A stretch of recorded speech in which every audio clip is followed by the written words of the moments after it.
Un coup de fil à son amie scénariste Aurélie Rumeur pour peaufiner son rôle dans un podcast humoristique La Pilule, pastille visible dès mars sur les réseaux sociaux, dans lequel elle campe deux sœurs pharmaciennes. Un dernier coup d'œil à son texte sur le cancer en prévision d'une pièce La Voix des femmes, à l'affiche en mai aux côtés d'une pléiade de comédiennes, une entrevue avec l'association des Bonnes Fées aux côtés de Sylvie Tellier. Nathalie s'enivre de ses nombreux rendez-vous professionnels. Étape du deuil nécessaire.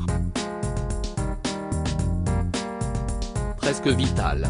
À l'approche du 2 mars, date du décès il y a un an de Jean-Pierre Pernaut à l'âge de 71 ans, elle ressent encore plus douloureusement le manque. L'absence. Le chagrin et une colère envers ce qu'elle nomme une injustice. Pourtant, je dois aller de l'avant et continuer à vivre comme le souhaiterait Jean-Pierre, nous glisse-t-elle, dans sa nouvelle maison à Antony. Ses confidences sur ses hauts et ses bas vertigineux. Gala, comment s'organise votre vie sans Jean-Pierre ? Nathalie Marquet-Pernaut, j'ai déménagé comme prévu en juin dernier. Je vis désormais à Antony, 92, dans une maison que nous avions choisie Jean-Pierre et moi. Nous avions hésité entre cette propriété et une autre à Saint-Mand-la-Bretèche, dans les Yvelines aussi. Cette dernière le rapprochait de son fils aîné Olivier, cependant, après réflexion, nous avons décidé d'acheter ici car elle est plus pratique pour nos déplacements. Jean-Pierre a pu la visiter le 17 décembre 2021. Il ne l'a jamais revue, malheureusement. Gala, pourtant sa présence est partout, j'imagine. N.M.P.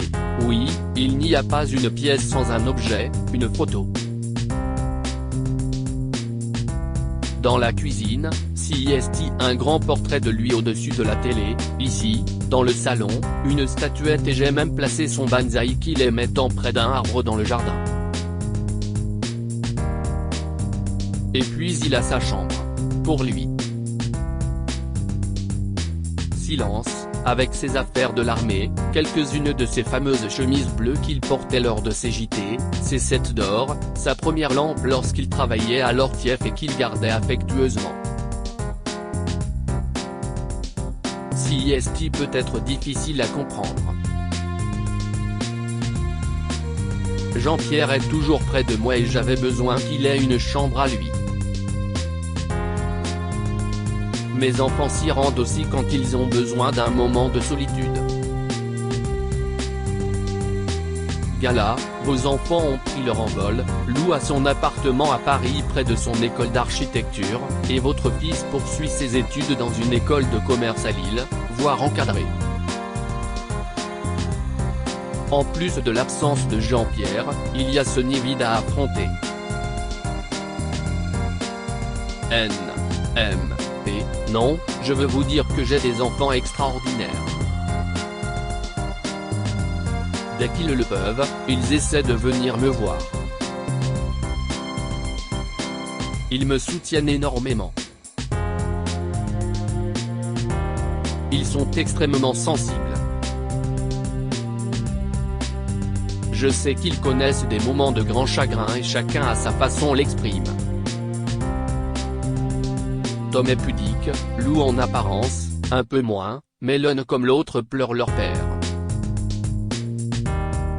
Je le sais. Ma fille veut se montrer forte, elle essaie de m'imiter, en gardant le sourire tout en se noyant dans 1000 activités pour ne pas sombrer. Et ce n'est pas toujours facile. Malgré tout, je veux qu'ils s'inscrivent dans la vie.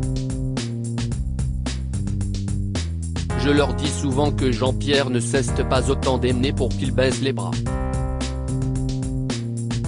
J'ai aussi la chance de ne pas être totalement seul car ma meilleure amie Muriel Belgi habite dans un appartement au dernier étage de la maison, elle me connaît par cœur et sait quand j'ai besoin de partager, d'échanger ou, au contraire, quand je ressens le besoin de m'isoler.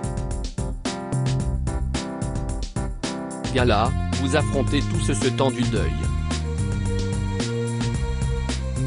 Incompressible. N.MP, oui, et j'ai toujours autant de mal à me rendre compte que Jean-Pierre est mort.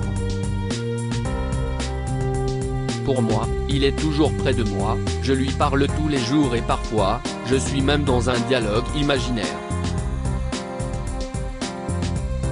Vos lecteurs vont peut-être me prendre pour une folle, mais nous étions si fusionnels. Et puis, je crois en la vie après la mort. Je perçois de nombreux signes depuis sa disparition. Droit d'auteur Dominique Jacovi de sa famille, sa femme Nathalie Marquet, leur fils Tom Pernaut, Lou Pernaut et son petit-fils Léo, dernier JT de Jean-Pierre Pernaut sur TF1 après 33 ans de présentation. Paris, le 18 décembre 2020. Gala, vous avez dit dans un podcast que vous êtes presque étonné de l'amour qu'il vous portait. Racontez-nous. N.M.P. Oui, j'ai découvert qu'il parlait sans cesse de moi au travail, à TF1. Différentes personnes me l'ont confirmé, notamment Evelyne Delia. Cela m'a bouleversé. Gala, en doutiez-vous? N.M.P. Non, je savais qu'il m'aimait, et à la maison, nous nous le disions, mais de là à s'épancher sur son sacro-saint lieu de travail, je ne l'imaginais pas. Nous étions ensemble depuis 20 ans, je ne pensais pas qu'il en parlait autant, au boulot. Remarquez, je le faisais moi-même sans m'en apercevoir. Nous étions très connectés. Très amoureux. Mes enfants connaissent des moments de grand chagrin, mais je leur dis souvent que Jean-Pierre ne cesse pas autant d'aimer pour qu'ils baissent les bras. Gala, après avoir tenu l'antenne de nombreuses heures lors des obsèques de Johnny Hallyday, il vous a confié que lors de sa propre disparition, il était persuadé que le public l'oublierait vite. N.M.P. Oui, et il cesse de bien tromper, et j'en profite pour remercier toutes les personnes qui ne cessent de me témoigner leur affection. Chaque jour, je rencontre des hommes et des femmes qui me donnent du baume au cœur. Si est magnifique, si est si touchant. Ils me soutiennent parce qu'ils savent que j'étais quelqu'un d'important pour Jean-Pierre. Désormais, ils me protègent. Depuis son décès, il y a eu un nombre incalculable d'hommages dans toute la France. De l'Office de tourisme d'Amiens qui portera désormais son nom ce 2 mars à des marchés en son hommage, en passant par des minutes de silence en sa mémoire avant des matchs de rugby, les Français ne l'ont pas oublié. Et je veux, ici, leur dire merci du fond du cœur. Gala, de la même manière, les amis du milieu journalistique vous ont-ils apporté leur soutien, ou avez-vous eu votre lot de déceptions comme cela arrive souvent quand on est femme de, ou même sans l'être d'ailleurs? N.M.P. Cela va vous étonner, mais je n'ai eu aucune déception.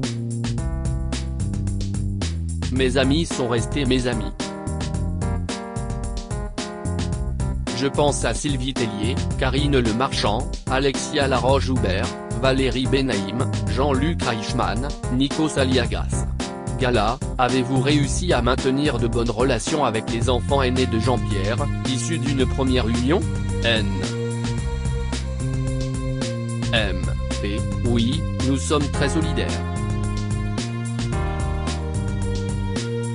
Olivier, son fils aîné, est venu partager le repas de Noël avec nous. Nous voyons moins Julia, qui est médecin à Amiens, mais nous nous envoyons régulièrement des messages. Tout comme avec son ex-femme.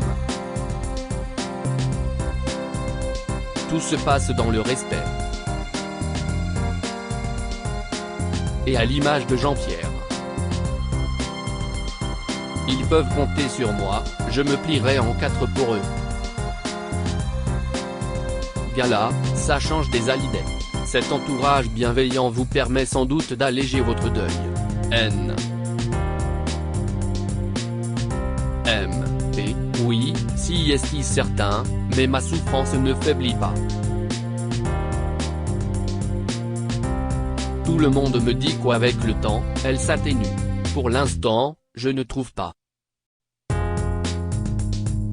J'ai un manque énorme, j'ai besoin qu'il me serre dans ses bras, d'entendre sa voix, son rire. Je n'accepte toujours pas ce deuil. Je suis encore en colère par moments. Oui, je suis encore en colère Gala, pourquoi? N. M. P. Parce qu'il s'est battu comme un lion contre son cancer du poumon et il est mort d'autre chose. Ce n'est pas normal. Quand il a été hospitalisé, il n'avait plus de traces de cancer mais des problèmes de coagulation. Il est resté un mois à l'hôpital et personne ne comprenait la cause. Oui, je suis encore en colère. Gala, la colère n'aide pas à aller de l'avant. N. M. P. Je sais et je ne le suis pas tout le temps.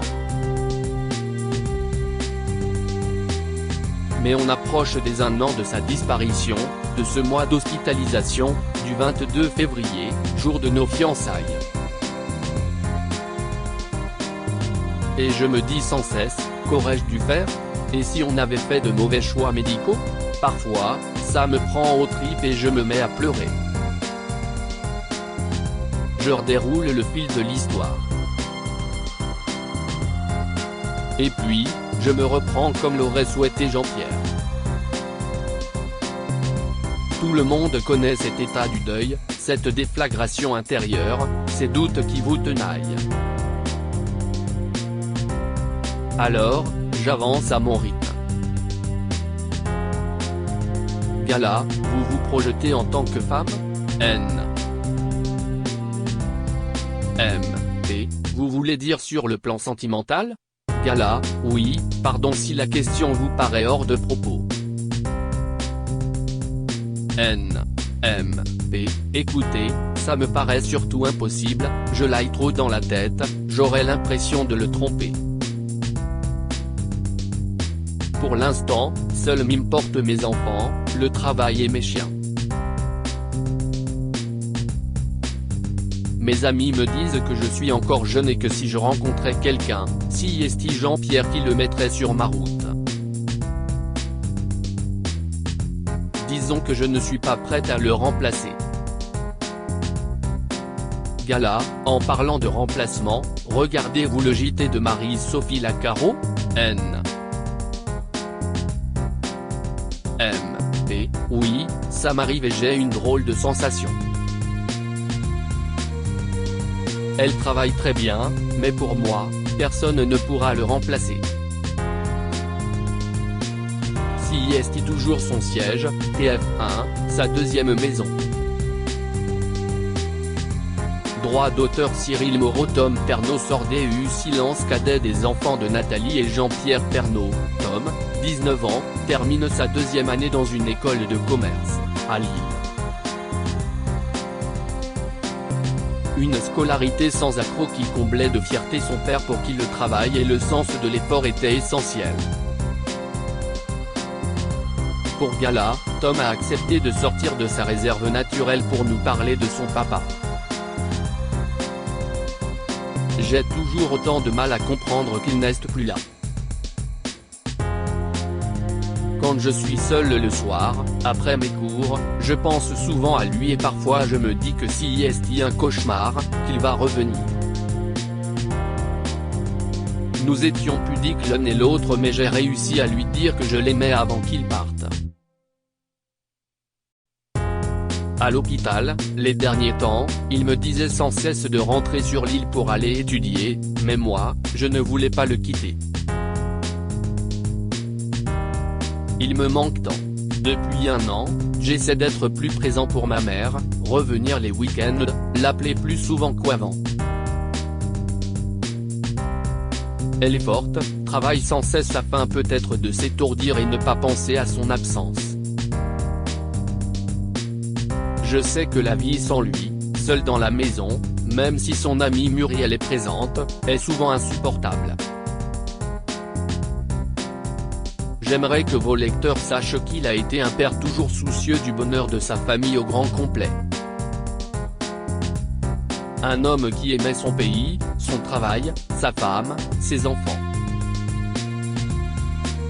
Cet article est à retrouver dans Gala N degré 1550 disponible dans les kiosques ce jeudi 23 février 2023. Crédit photo, Rachid Bellac.